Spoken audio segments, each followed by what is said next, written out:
câblage du réseau d'entreprise. Qu'est-ce qu'il faut pour réussir à câbler un réseau ou alors un site, un nouveau site, afin de l'intégrer dans le réseau de l'entreprise? Alors, c'est quoi le câblage? Déjà, dans toute entreprise, quelle que soit sa taille, vous observerez toujours l'existence d'un schéma de câblage. Et le schéma de câblage d'une entreprise est la pièce maîtresse qu'il vous faut dans l'intérêt de dupliquer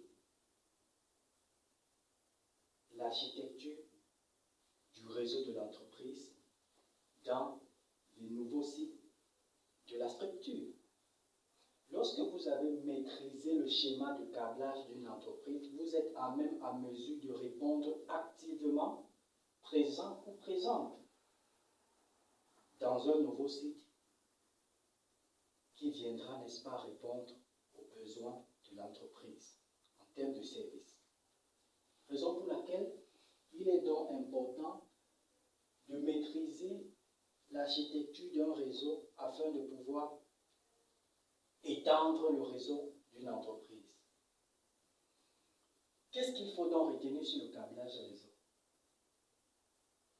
vis-à-vis, n'est-ce pas, d'une entreprise qui a elle-même choisi d'opter pour un schéma selon sa politique en interne?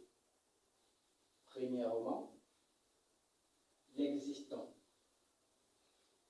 Comment sont interconnecter les équipements informatiques dans une entreprise précise?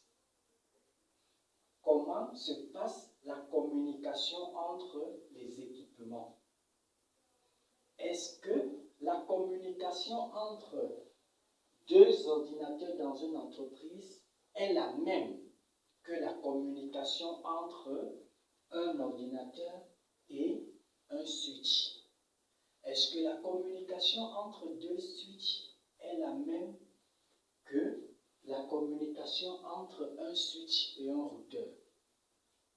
Est-ce que la communication entre un téléphone IP est la même que la communication entre un firewall et un serveur de stockage présent dans un data center ou alors dans un local technique d'une entreprise? Ce sont autant de questions, n'est-ce pas, qu'il faut se poser afin de pouvoir chercher à maîtriser l'architecture du réseau dans une entreprise. Et ceci dans l'intérêt d'être en mesure d'intervenir en cas de détection des pannes, premièrement, et deuxièmement, de pouvoir anticiper sur les pannes en cas de constatation d'une éventuelle panne via ce que l'on a appelé un logiciel de monitoring. Et c'est quoi un logiciel de monitoring?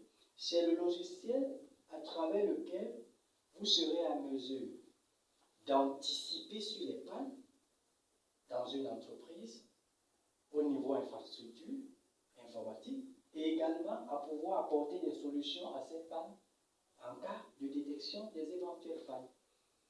Raison pour laquelle le logiciel de monitoring que l'on a encore appelé le logiciel de supervision réseau, c'est-à-dire la surveillance réseau, a une interface graphique, bien entendu. Sur l'interface graphique d'un logiciel de supervision, vous avez l'ensemble du réseau de l'entreprise. De telle enseigne que lorsque l'architecture est respectée, vous avez, n'est-ce pas, les informations à temps réel sur l'ensemble des différents sites de l'entreprise. Et vous êtes donc en mesure de pouvoir suivre l'état de santé ou non de chaque site. Et parce que vous serez donc en mesure de suivre l'état de santé de chaque site, vous serez donc apte à pouvoir détecter les pannes et également anticiper sur les éventuelles pannes. Et pour en arriver là, il faut bien que le réseau soit au préalable bien câblé. Car si pour câbler un nouveau site, vous faites une erreur par exemple au niveau d'une prise de réseau plus bas, il vous sera donc difficile d'avoir des informations sur l'équipement connecté à cette prise de réseau plus bas. Si vous faites une erreur au niveau de la configuration d'un switch lors du câblage, il vous sera donc difficile d'avoir des informations au niveau ou alors venant du port du switch plus haut. Raison pour laquelle, pour réussir son câblage au réseau, il faut bien respecter un certain nombre de règles. Il faut respecter un certain nombre de protocoles. C'est pourquoi, plus bas, on vous a enseigné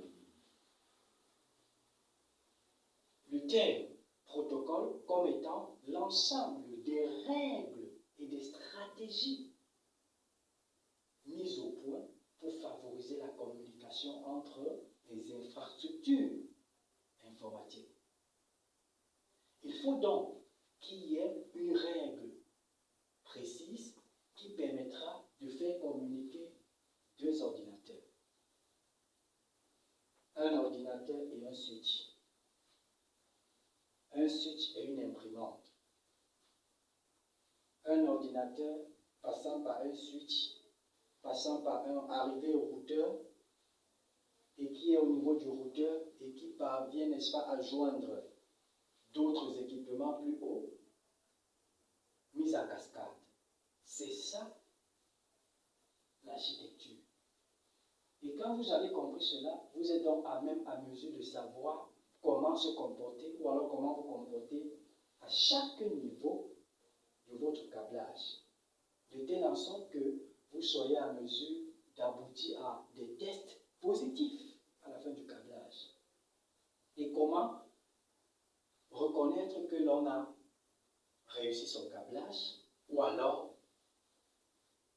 échoué à son câblage. Il suffit à la fin du câblage de revenir lors des tests, de commencer par un ping, c'est-à-dire de se connecter sur une machine et d'utiliser un câble RJ45 au niveau d'une prise et de vérifier si, à travers une machine, vous parvenez ou alors vous parviendrez à joindre une autre machine ou alors un autre équipement présent dans le réseau en utilisant un ping, par exemple. Et également au niveau des services, après avoir, n'est-ce pas, vérifié la connectivité, vous serez donc en mesure de voir si vous avez la possibilité de joindre l'un des services ou alors l'une des applications de production dans l'entreprise. Ce sont des textes. Et à la fin, pour être en mesure de vérifier si vous pouvez accéder à votre équipement nouvellement intégré dans le réseau à distance. Et tout cela, n'est-ce pas, se fait au niveau des configurations.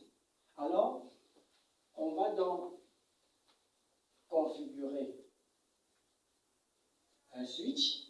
Également, on va configurer un routeur et on va essayer de déconnecter plusieurs équipements tels que les ordinateurs et certains téléphones IP et on mettra aussi une à deux imprimantes dans le réseau afin de pouvoir tester et de voir si les équipements communiquent entre eux.